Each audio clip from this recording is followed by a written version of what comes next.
There's something for every imagination at your local comic shop. Visit comicshoplocator.com to find a store near you.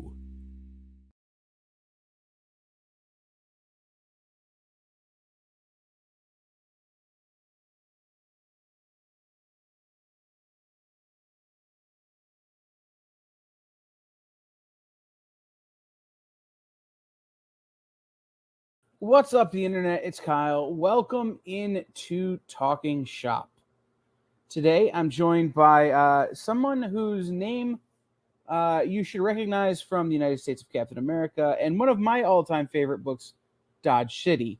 So I'm pleased as punch to welcome in Josh Trujillo Hey there. from Marvel Comics and from other things. So let's start here at the beginning. Why comics? How did you come to be in comics? How did this industry find you? Yeah, thanks for having me. I guess I've always been obsessed with comics or pictures with words, kind of as long as I've remembered anything. I used to like go through the Sunday funnies every day when I was like 2 or 3, and I would trace over Garfield strips and then rearrange them to like make my own comics. So it's like from the beginning, I was already like stealing people's work, Well, but trying to make it my own, building off the shoulders of legends.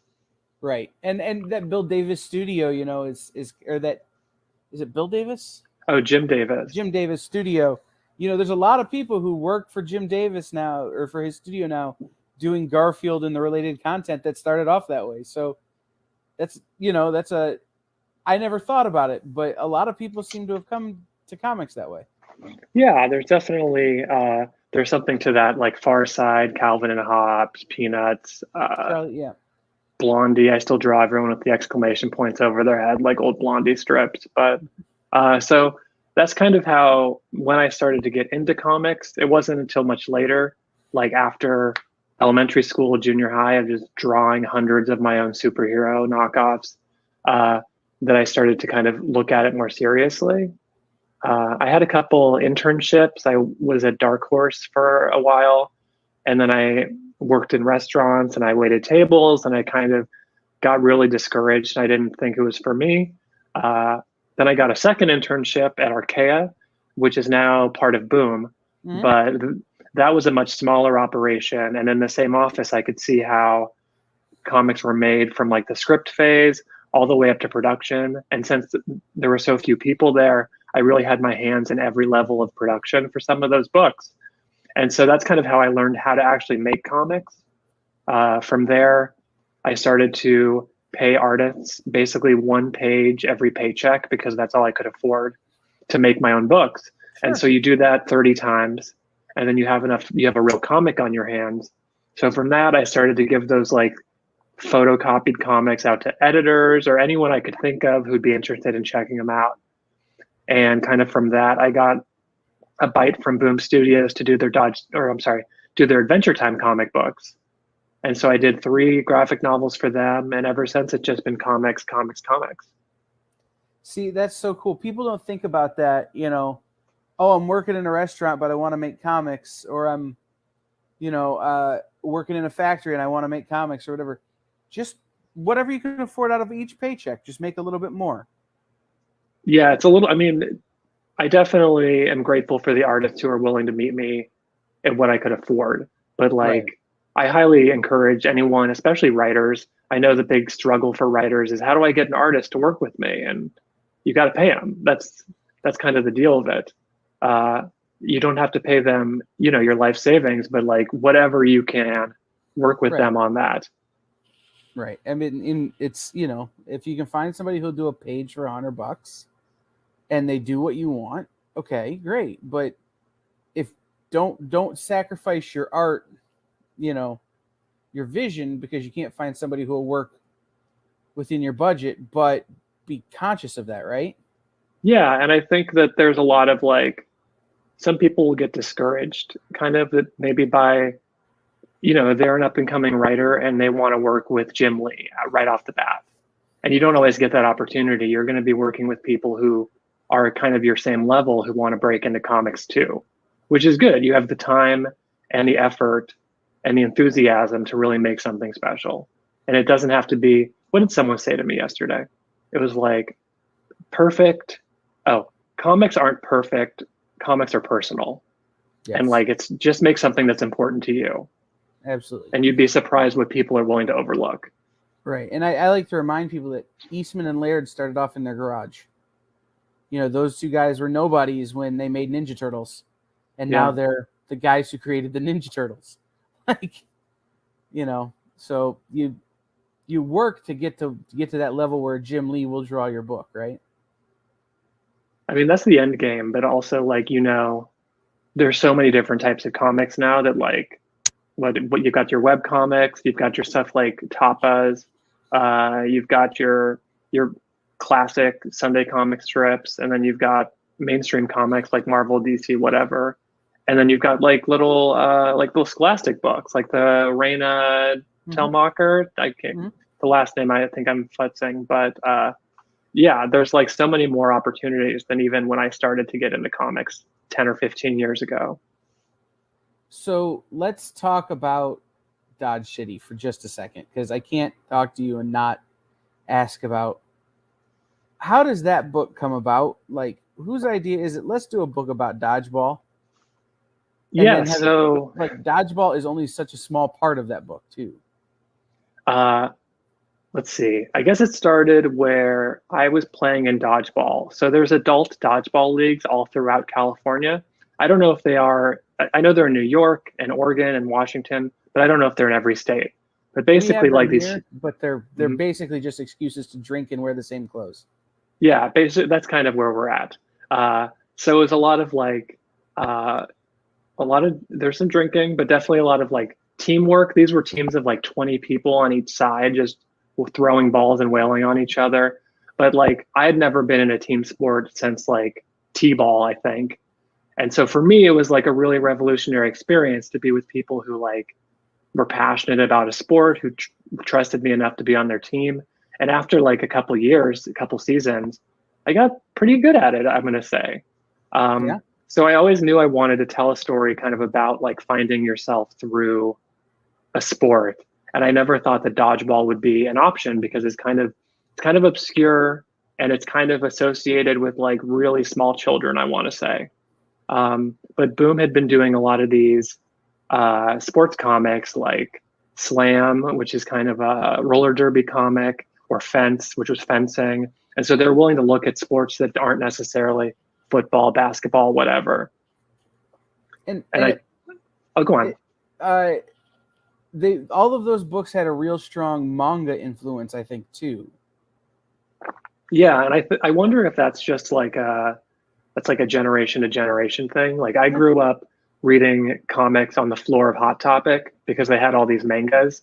So I could read Sailor Moon, I could read Ranma, I could read Tenchi Muyo or Trigun. And like those were huge influences for me as a teen. I'd say even more than like what Marvel or DC was putting out at the time. It wasn't really until like the Ultimate books came out, I want to say, that I really got back into comics from since I was a kid. But like that manga influence was huge in Dodge City, which I'm sure you can see. And that was always kind of the goal for me and the artist, Cara McGee, to kind of like get a little bit of that action, because dodgeball is such a chaotic sport. And the big goal of the book was kind of about finding yourself in the chaos. And the manga style just suited that really well. So did you guys work up the pitch and go to them with it, or did you make a few issues and then go to them with it? How did that process happen? I came up with a pitch and like several pages of pitch materials. I didn't have a full script or anything yet, but I went to my editor, Shannon Waters, and she was immediately like 10 out of 10, dodgeball, yes. Because she knew a bunch of people who played dodgeball. And then coincidentally, one of the executives at Boom Studios used to be in a dodgeball league as well. So he's like, this isn't obscure. I know all about dodgeball. So that really lucked out in that way. When we were looking for artists, I had a short list, and Cara was far and away my number one choice. And thankfully, she was free at the moment. So we got paired up that way. And then For the colorist, we had Brittany Peer, who works with Kara a lot and is now doing like some big stuff. She had like several stories in that not Marvel Voice, it's the DC Pride book. And then Aubrey Ais was hand lettering everything because I'm a big lettering snob. And I was like, if this is my first comic, I want to hand letter it. And that's a mistake because you can't make changes very quick. There's a real advantage to digital lettering. I got to talk to Janice Chin, who is a legendary letterer. She lettered all of Larry Hama's G.I. Joe and that kind of stuff. And she was talking about how she's learning to digital letter now after having been in the industry for 30 plus years, just so she doesn't have to keep spending so much money on whiteout when things need to be redone. She's like, I never thought that the day would come where I would learn how to digitally letter, but it's so much faster. I mean, it's faster, and now you can like put in an artist's handwriting to make it feel like the artist actually wrote it out themselves. Mm-hmm. And it doesn't look like forced, it can look like really well done. Right, it's not Comic Sans. Right, which is, I think some of the early digital lettering we all remember was like monotype fonts and stuff like that. Yep. So from there, from Adventure Time to Dodge City, and I'm looking at your credits list here, and I mean there's a lot of stuff. Rick and Morty, Wonder Woman, Superman. What was the progression like from doing kind of the Adventure Time and the Dodge City stuff at Boom into getting to work with the big two? Yeah, so it was kind of let's see, I'm trying to think about the order of operations here, but it was like because of Adventure Time and Dodge City, I was able to get a job working in video games, which I'd never done up to that point. And so I worked for a studio called Telltale Games, and they did a lot of these choose your own adventure style cinematic games. And they needed people who could write pre-existing character voices. So they did Guardians of the Galaxy. I worked on a Batman game for them, and I worked on a Walking Dead game briefly. So they needed people who could kind of like match the tone and the style of popular franchises. And so while this was going on, I didn't have a lot of comics going out after Dodge City, but I did get the call for Rick and Morty, and I got to do some backups for there. I kind of mixed my time comics-wise between like more mainstream stuff and nonfiction. I've done some nonfiction comics for the Nib, and I'm working on a graphic novel that's nonfiction for 2023, maybe, knock on wood. But from Rick and Morty, I think I got the attention of Marvel, and they had me do a short for them for their War of the Realms crossover. And I was going through a lot of stuff, so I think I may have missed the landing, and I was convinced that I would never hear from Marvel or DC ever again. But that didn't happen. I just kept making my own comics, and I kept working in games, and eventually Marvel came calling back. But in the meantime, I got to make a lot of really cool stuff. So, jumping ahead, I guess. You just had United States of Captain America come out. Yes. Issue 1 was, for someone like me who's been reading Captain America for years and years and years, revolutionary. It was a thought that I think a lot of us had always kind of had. That, hey, Captain America, more of a title than a person, but also it's Steve Rogers. And the story that the United States of Captain America is telling is more that first thought of, it's more of an idea. Yeah, I think it's there's that idea that like people will look at Captain America, Steve Rogers, and be like, that doesn't look like the America I know. And so you see that from different people, different walks of life, different groups. And we have a lot of cool Captain Americas already. We've got Sam Wilson, we've got Bucky, we've got Kev Walker, but that's still kind of like a little bit lacking in terms of like the spread of all Americans. So Christopher Cantwell kind of came up with this great idea of doing a road trip book with Captain America. And along the way, he meets all these other Captain Americas, basically.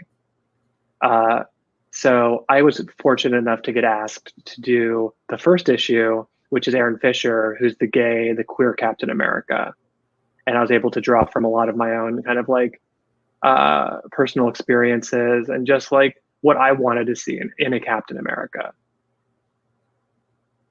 And so your inclusion in that book, I mean, they ask you to be in it. And then how do you pitch that story that this is the Captain America? Or was it, hey, can you write this particular one? It was like they contacted me and they let me know about the idea. And I was totally behind it because I thought it was a great way to be like more inclusive. And it reminded me a little bit of like Spider-Verse, where there's like a different Spider-Man for each dimension. And I like the idea that there's a different Captain America too. You're even seeing that now in like the, what is that called? The What If series. They have like, it looks like Peggy Carter is going to be a Captain America, or maybe she's Captain Britain. But I was contacted for that and I was given a very vague idea. They wanted him to be gay. They wanted him to kind of have this railroad aesthetic to him because that's kind of his gimmick. He like travels around the country. He's a free spirit. He's a runaway. And so from there, me and the artist, Jan Bazaldua, came up with the characters' whole backstory, their personality, his costume, and just kind of his whole like point of view. And so I wrote that out, and my editor, Alana, was super receptive, and so was Chris. And that's kind of how Aaron Fisher was born. What's it like to create a new Captain America? Like, as a comics fan and as a person who, you know, you talked about, you've been in comics for a long time. What's it like to get that call and say, hey, we want you to create a new one? It's really intimidating, I'll say. I thought, you know, I was like, okay, this is one of a dozen new Captain Americas or whatever. I'm going to do my best job, but like, it's just going to kind of slip away and no one will notice it. But when the character got announced, it blew up like big. I don't know if it was a slow news day or what, but it was like on Rolling Stone and like political websites, and like everyone had a hot take about it for a few minutes. And that was really overwhelming for me personally, because I didn't expect it. It's funny because everyone I talked to, like, they're like, you made a new Captain America. That's kind of a big deal. And I was like, I honestly didn't think about it until it was too late. I probably would have written, I don't know, something less personal or something had I realized it was going to blow up like this. But it's crazy that a character I made is like part of the Marvel universe. As someone who grew up with that, kind of making their own superheroes, the idea that something I created will be like is part of that fabric, and now other writers and artists can go out and do whatever they want with them is like really exciting. So let's talk about the kind of the first thing you mentioned there, which is it went, to steal a term from modern day, it went low-key viral when the story dropped that your Captain America was coming. You know, it was everywhere. When that story hit, I remember talking to someone that I work with going, hey, I love this idea and I want to talk to as many of these people as possible about creating these different characters. And he goes, why? I go, because every one of them is going to generate fervor and buzz, and it's going to introduce they're going to cater to what I often feel are underserved portions of the comic book fandom. Mm-hmm. Right? Every one of these characters is going to speak to someone who doesn't get spoken to every day in comic books. So what has the response been from people inside and outside the industry? So the response from people has been like, there are obviously those hot takes kind of initially of like, oh, people didn't understand. They thought that Steve Rogers' Captain America was turning gay, or they were getting rid of him and putting in a new gay Captain America. But I think everyone who understood what was going on was very supportive of the idea. And sometimes these kind of characters that are geared towards inclusivity, who are kind of more diverse, they can be a little ham-fisted. And me and Jan worked really closely with our editor and tried to make sure we did something that felt like authentic to our experiences. The biggest kind of positive thing to come from it is I've been contacted by a lot of people who are unhoused or work with those communities, and they feel like they've been seen for the first time.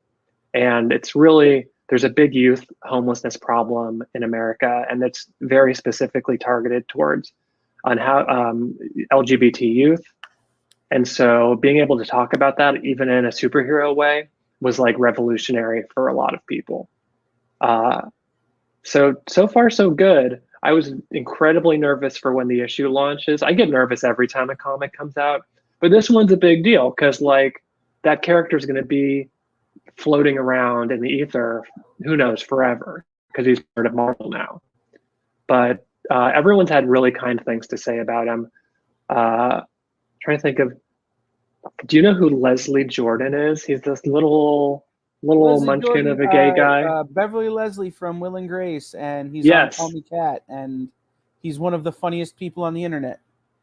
That was one of the strangest reactions I've ever seen. Was he found the character and he like immediately was kind of like, he's a little skinny for me. I like Jason Momoa Aquaman, and I'm like, that's fair. But it popped up on TMZ, and so my mom, who's not a comic book person at all and doesn't realize the scope of anything I do, she's like, I saw your comic book on TMZ, and I was like, what? So the reactions have been from every end of the spectrum of the universe. That's awesome. Like, I love that Leslie Jordan is like in, like, because that'll bring a whole level of clout that like you wouldn't normally get because so many people love him.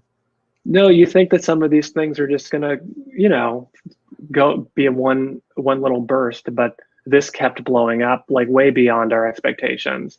And I think some of that was Nick Robles. He designed the variant cover that features the character, and that's the art that they used in every single news story about him.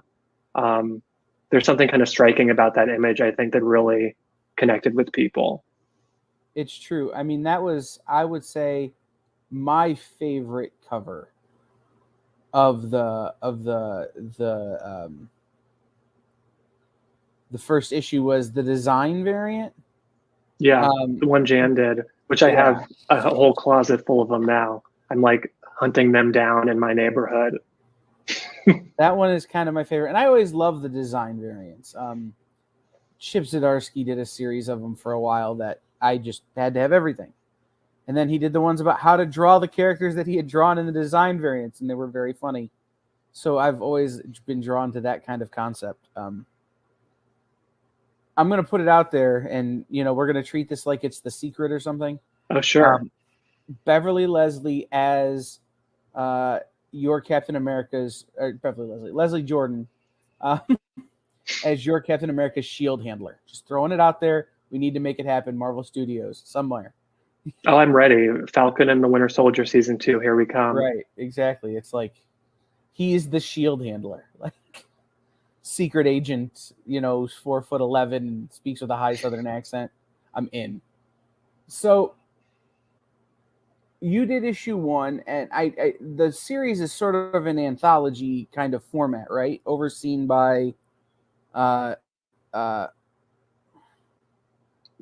Christopher Cantwell and Dale Englisham are doing the main story, and that kind of weaves across America, and that's how we meet all these other Captain Americas. I think the next one is Nichelle Wright, is the name of the next Captain America. She's from Williamsburg. We've got Ariel Aguiani. She's a Filipino American college student who's also Captain America. And we've got a couple others floating around as well. But basically, it's the main story by Christopher and Dale. And then each of us get our opportunity to tell a story with our Captain Americas along the way. Yeah, I love this idea. I just can't say that enough. So, just if you're out there watching this, this came out this week. United States of Captain America #2, which features the Captain America.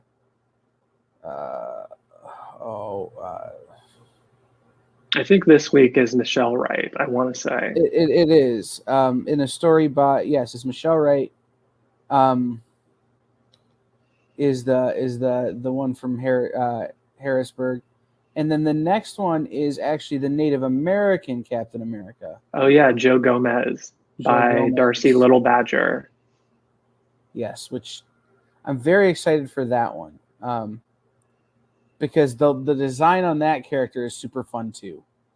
Yeah, that design is stunning. I would just like, it's so detailed, and I know that it's been not approved, but it's supported by the tribe, the Kickapoo tribe that Joe Gomez is a part of, and it's just been like, it's really authentic, kind of what the character's origins and kind of where he stands in the Marvel universe. Because some of these things could be handled in poor taste. I'm part Native American myself, among other things. But, you always have to be very sensitive and mindful. And I think Marvel's really taken the extra steps in this case to make sure that's happened. Yeah, that's super important in this, I think, is that I don't think there's any room for that kind of mistake. To be ham-fisted, like you mentioned, or to be appropriative, you can't have cultural appropriation in these books. There's no room for it. Otherwise, it doesn't work for what the story needs, right? You've got to be real honest and real authentic about the character creation and the character background. So yeah, definitely. How did that part of it come into play for you? Were there steps you took in writing the parts of your character that you had to like be super cognizant about and slow down and make sure that, the wording was right? Were there things that you maybe had to fight for in the story that, you thought maybe editors didn't understand? Was there any of that? I would say there was some back and forth with Marvel, kind of about my first version of the script was very action oriented, and it didn't have a lot of room for those soft moments where we got to see his personality or a romantic interest. And so there was definitely there were some notes about like, can we bring out that personality more? And I knew that he's kind of like, he's a very outgoing guy, Aaron Fisher. He's a little bit of a heartbreaker. And so I wanted to get those, like, that romantic vibe into the story as well. And I really just wanted to draw off of a lot of my things I've observed and things I've read about, things I've experienced, kind of living in Los Angeles and dealing with this enormous unhoused population and the way that they're getting kind of tossed around by the city or the state. And it's just a complicated situation that's impacting a lot of vulnerable youth. And it was important to me to kind of bring that to the forefront in my story and find a way to do it sensitively. So what were some of the steps you took to do that? I mean, did you meet with people in that situation? Did you were there people you talked to? It was a lot of like reading interviews and stuff with advocates, watching videos. There are a lot of great groups that I'm totally blanking on at the moment. Like One Matters or? Yeah, like the LGBT Youth Center in Los Angeles is very on top of that, and they offer a lot of resources. And just seeing less so the day-to-day, but just like the bird's eye view of how this is affecting people was really important to me.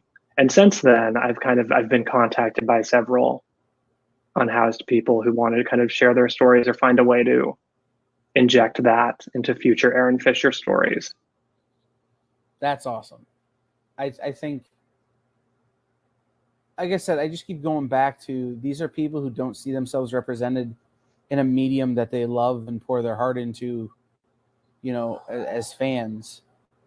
And so I really do, want to thank you and Chris Cantwell and Dale and everybody else for taking these steps. Inclusion in comics is so important, and sometimes it gets left to the side in favor of the next big, thing that can be a movie and a TV show, and forgetting that all of this stuff are people's everyday lives. That tribal identity, sexual identity, being unhoused, being an outsider is stuff people live every day. So it's a really important thing. Yeah, and I would say that obviously there's so much more work to be done kind of on this front, but like even just this one story seems to have caused a little bit of caused a positive reaction among people.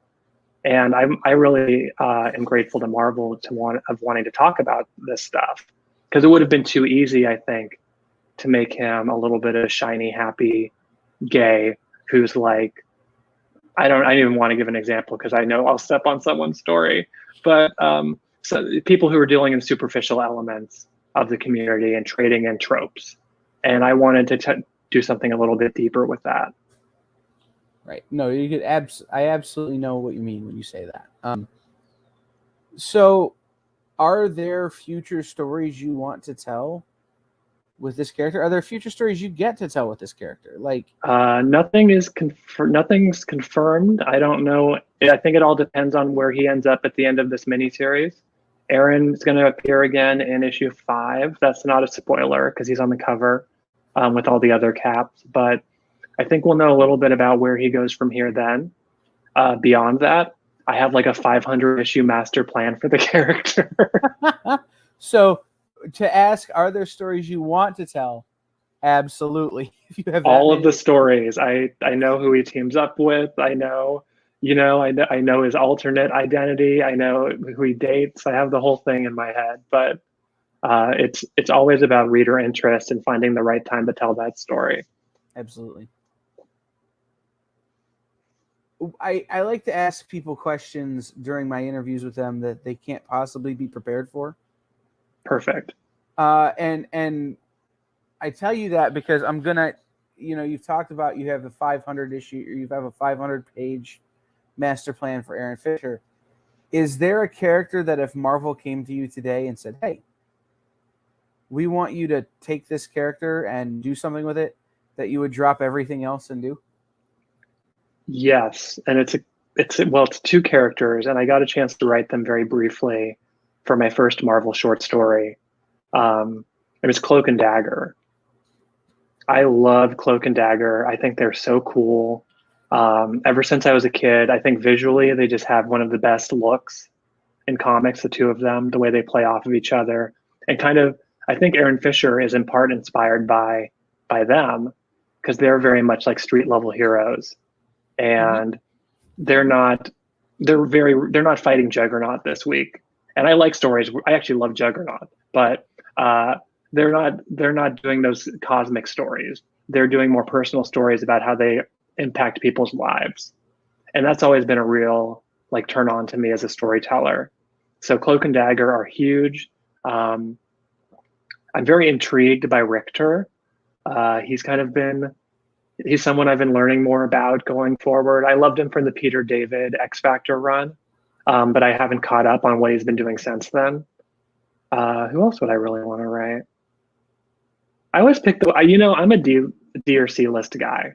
That's my problem, I think. Editors are like, so you want to work with Spider-Man? And I'm like, no, I want to work with the Slingers. Remember the Slingers from the 90s? It's like Ricochet and and all these bag of tricks characters. So the short answer is Cloak and Dagger. The long answer is anyone who hasn't really gotten their chance yet. I like that. Is there a person that you've not had a chance to work with that you would, absolutely drop everything to work with? The artist that I've been hoping to work with, it just hasn't happened yet, is Derek Charm. He did a lot of Squirrel Girl. He has a Hellblazer YA book out now with Ryan North.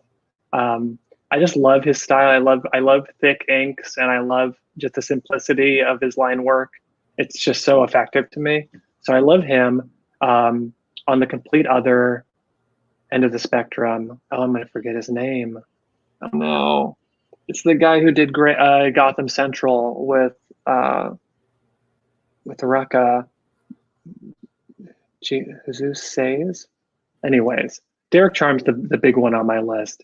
And I do have a short list of other artists. And mainly I want to work with the people who I've worked with in the past again. Like Cara McGee from Dodge City. She desperately wants to draw Aaron Fisher, and I desperately want to write for her Aaron Fisher.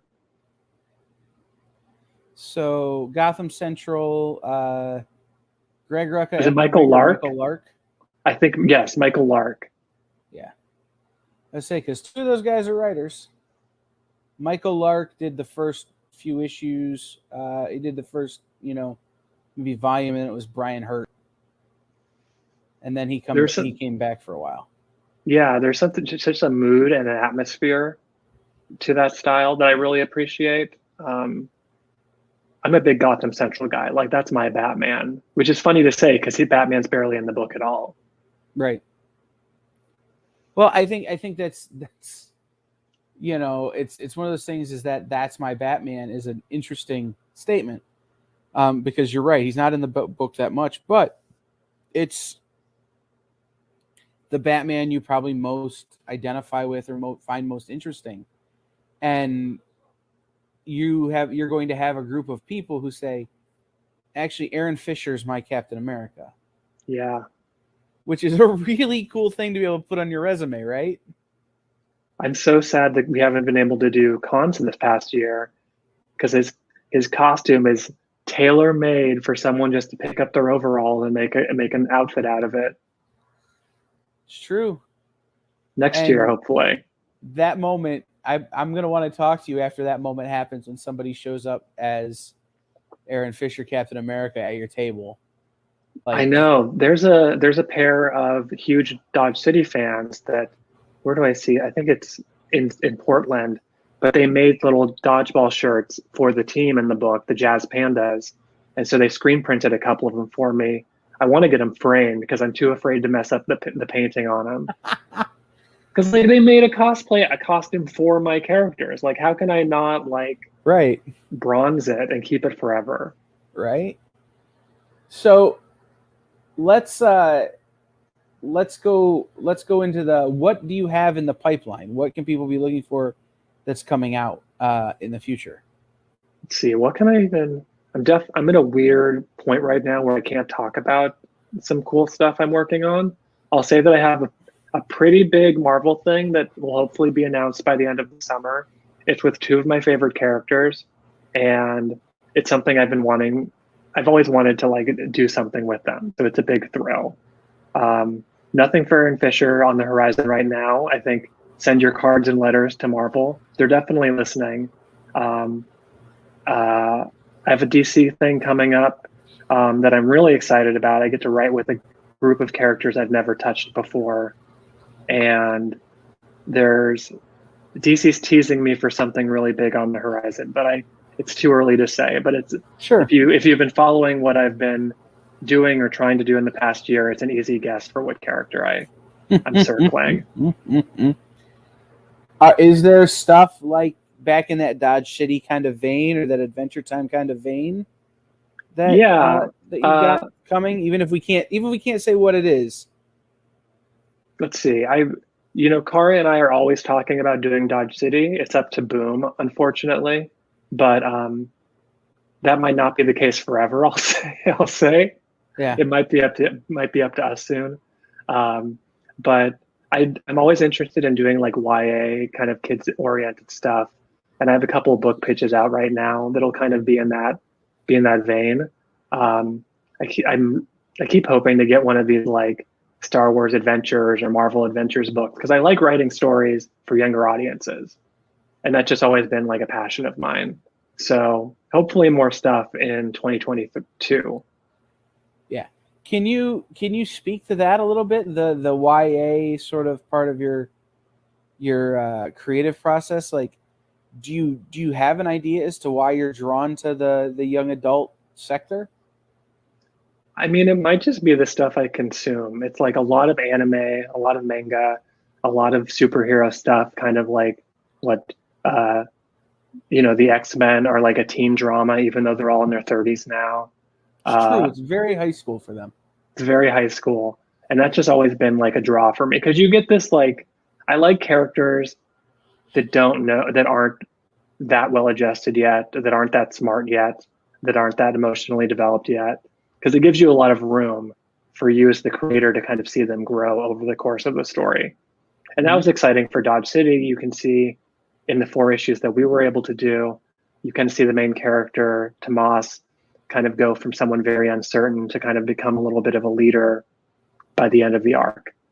And so just like little moments like that, it's hard to find a new arc for like Superman that hasn't been touched on before.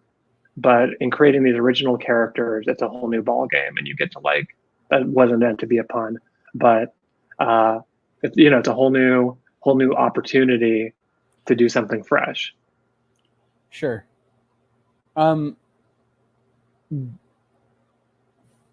Manga is such a huge influence. I would imagine that we're of a similar age and generation. Manga is such a huge influence on people our age. I mean, I remember seeing Voltron for the first time and recognizing that, oh, okay, there's this cool thing that isn't the Ninja Turtles. Like, what is this? Or seeing first time I ever watched Robotech. And falling in love with the mech genre. So yeah, like Gundam Wing was my big introduction to kind of the mecha, and that is a teen soap opera as well. So right. There's something to that. What are some of your manga influences? What are some of the things you try that you think you've brought with you? I mean, the big ones are probably like Sailor Moon, Ranma, anything that was on Toonami in like the late 90s. I had to find the manga version of it. I've seen Dragon Ball Z too many times. I've spent too much of my life watching Goku power up on Namek. Some of those repetitive stories, but a lot of Shoujo manga, card captors, a lot of fighting tournament stuff, Yu Yu Hakusho, Dragon Ball, Digimon was a big deal for me. Even more so than Pokemon, I'd say. Digimon fever like really washed over me for several years. I was a moderator of a Digimon and an anime message board, so I have my credentials. Hey, that's a strong one. I having read Dodge City and having, kind of paid attention, things like Prince of Tennis. Oh yes, there's so many great sports anime and manga. But they're so slice of lifey. Even though they're sports, like you have 2 or 3 volumes where it's just one game, and then you have a couple of volumes where it's just very slice of lifey. Which I think, maybe not intentionally, but is part of your fabric. Yeah, and what I think the advantage that these manga volumes have is that they can release 100 pages at a time, whereas in monthly comics you're stuck to 20 or 22 pages usually. And so it's people said that Dodge City's pacing felt incredibly fast, and I'm like, it did, because we didn't have any room to do any. We didn't have the space to breathe like King of Tennis would, or oh gosh, what's the volleyball one I'm watching right now? But those shows have a little more breathing room, and American comics have no breathing room. It's true. So we got a few minutes left. Where can people follow you on social media? where can they support your comics and support your work? Yeah, so you can find me on social media at Lost His Keys Man. There's another Josh Trujillo who's very talented and has my handle. So you have to go to Lost His Keys Man and not Josh Trujillo. I always have to warn people. But you can find me more about my work on my website, joshtrujillo.com. And yeah, social media is the best way to see what I'm up to next. And like I said, hopefully by the end of the summer, I have an announcement or two I get to talk about. I'm going to be waiting patiently for that moment. So you said that Digimon was more your style than Pokemon. So who's your favorite Digimon? Oh my gosh. So the Palmon is my favorite, the little plant girl Digimon. Togemon is the cactus form of Palmon, and Togemon is probably my favorite because the giant cactus with punching boxing gloves. Love Gatomon, love Toymon, love Angelomon. I haven't said these names out loud in like 12 years, so I'm like, am I pronouncing this right? Angelomon? But yeah, that was her name. Gabumon was a good one. Diavoromon. Yeah. So the thing about Digimon is it's like the anime is very mature in Japan. They cut a lot out for the US Fox Kids version, which I didn't know at all until I came back to it because I think it got re-released on Netflix a while ago. And I didn't realize that how many religious overtones there was to Digimon. It's a lot heavier than Pokemon is in some ways. Yeah, there's a lot of that. I can say that for certain. Do you have a favorite Pokemon? Oh yeah, Rhydon is my Pokemon. He's my forever guy. What I liked about him was he was my Zapdos killer when I played the original game because he was ground type and Thunder did not work against him. And I forgot to mention my biggest anime influence of all is probably Neon Genesis Evangelion. Speaking of mechs and teenage angst, that's the huge one. That's really it. It's Sailor Moon, but it's Evangelion way above that. When I had my store in the front window, I had a custom created Ava mech drawn by an artist friend of mine that had my the number on it was our store address. Oh, that's beautiful. Because I'm like, I've got to have an Evangelion influence here, but also I can't license the rights, so I've got to have somebody create my own version. Create one just specifically for me. I'm so tempted always to get one of those model kits from Japan, but the Avas just look so detailed. I know I would destroy it. I'm getting this Lego set of, Dom's car from the Fast and the Furious, his Charger. I want to get that because you can buy a custom light setup, so it like lights up underneath like a real souped up car. But it's like 1,000-piece Lego set. It'll take me the rest of my life to put it together. That's funny. So the next question I like to ask everybody, and I promise we'll come back around to talking about things that are relevant. But is if you have the ultimate nerd garage, you get one car and one spaceship from all of pop culture. Have we answered that question? I think we answered it. I think Dominic Toretto's Dodge Charger is probably the car I want. And the next one was spaceship. Yep. Oh man, let me think about this. Who has a good spaceship? Even the Gundams were on the back of rockets, I think, generally. So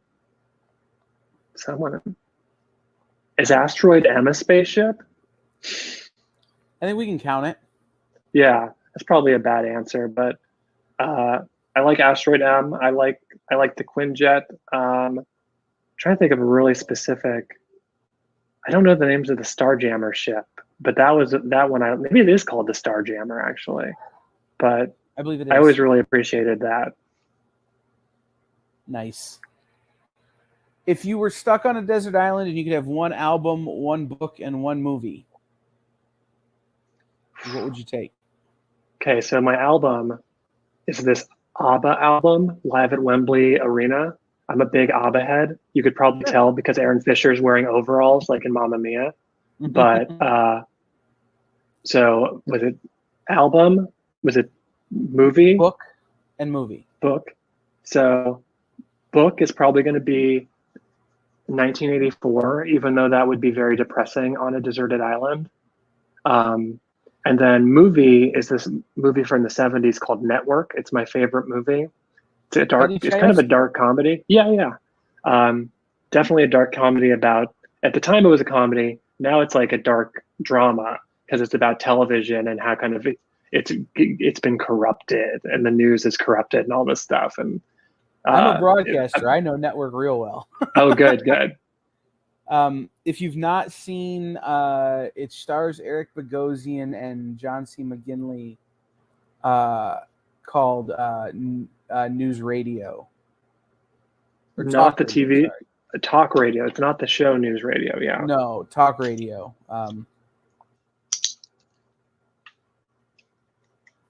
I'm writing that down Eric for later. Bogosian and John C. McGinley, Michael Scott, Ellen Green. Alec Baldwin makes an appearance. That movie is also in that same vein as Network and about the sort of pitfalls of traditional media. And that's all that can happen. It's so interesting to me, like the way that stories are kind of the power of stories, and news is effectively a story, and television tells a story, and everything is like, I don't know. It's just easy to see that in our everyday life, and especially with Network, my cynicism is justified. Yeah. Yes. Network is a huge part of my everyday ethos, in terms of the way I approach my current job. So, it's every day I'm working to fight against the things that, cause what happened in Network and what happened in talk radio and what happened in so many other of these shows like that. Yeah, to prevent them from happening. And that's why a lot of my work kind of has a humanistic or a positive quality to it, like a hopeful element, just because I hate to put more cynicism into the world, even though I myself am very cynical. It's what can I do to push things forward a little bit and try to make a positive impact. So to get it back on the upbeat here. Yeah, of course. The United States of Captain America is out now in comic book stores. Issue 2 came out this week. Issue 3 is next month, obviously. Dodge City is in imprint from Boom Studios, correct? Yeah, there should still be trade paperbacks available of that, and never stop bugging Boom Studios about more. I'll send you an email when we're done here. Oh yeah, please do. Yeah, Dodge City out there. I do self-published works. I do death saves, advanced death saves. So those are anthologies about tabletop gaming that I put together with dozens of really talented artists. And then I did a romance anthology I self-published called Love Machines. It's kind of about technology and how it affects our love lives, past, present, and future. And you can find all of that at joshtrujillo.com.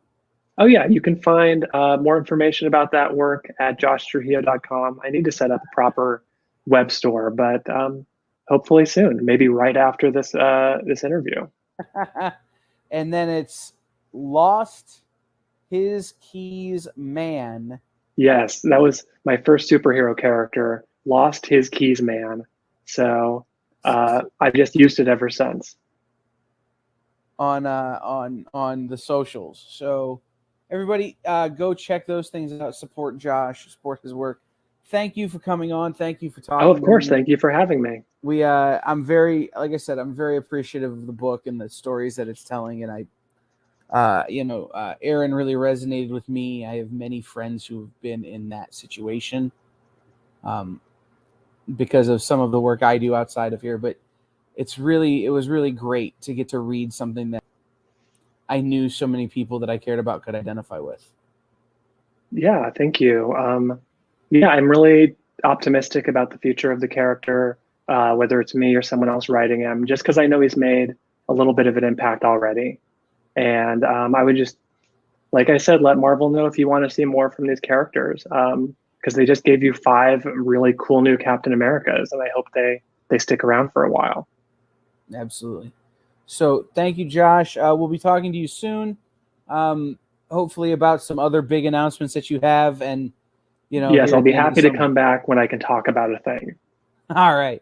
Anytime, just hit me up and we'll do it. So thank you so much. Of course, thank you.